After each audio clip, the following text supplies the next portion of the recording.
bumisita sa Santiago Apostol Parish Church sa Guagua, Pampanga na tinaguriang Sistine Chapel of Asia ang mga delegado ng iba't ibang bansa sa Timog Silangang Asya para sa 49th ASEAN Summit nitong Martes, June 23.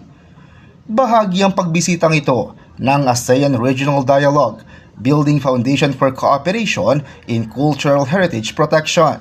Hangad ng aktibidad na gamitin ng mayamang kasaysayan at sining ng simbahan upang magsilbing tulay sa mas matibay na ugnayan at pagtutulungan ng mga kasaping bansa.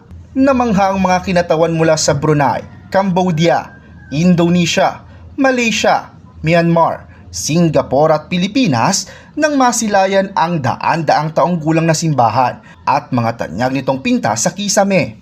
Ayon kay Municipal Mayor Tonton Torres, isang malaking karangalan at pagkakataon ito upang maipakilala sa mas maraming tao ang pamanang pangkultura ng bayan.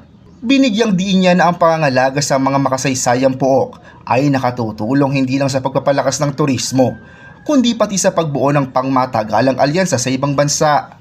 Bukod dito, naging sentro rin ng talakayan ng Betis Church Conservation Plan, isang comprehensive blueprint para sa preserbasyon ng simbahan na binuo ng mga mananaliksik mula sa University of Santo Tomas kasama ang national government.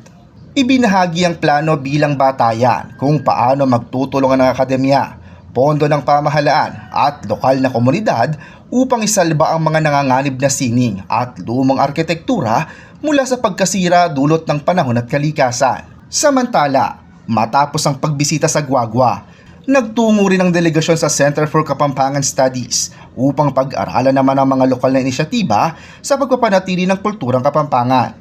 Kasama nilang bumisita ang mga kinatawan mula sa UNESCO, National Historical Commission of the Philippines, National Museum of the Philippines at iba't ibang ahensya ng pamahalaan. Nagkaroon ng maikling presentasyon kaugnay ng mga programa ng institusyon, research initiatives, museum collections at heritage conservation efforts. Ang aktibidad ay inorganisa ng National Commission for Culture and the Arts o NCCA na parte rin ng ASEAN Dialogue. Raymond Tasoy, CLTV 36 News.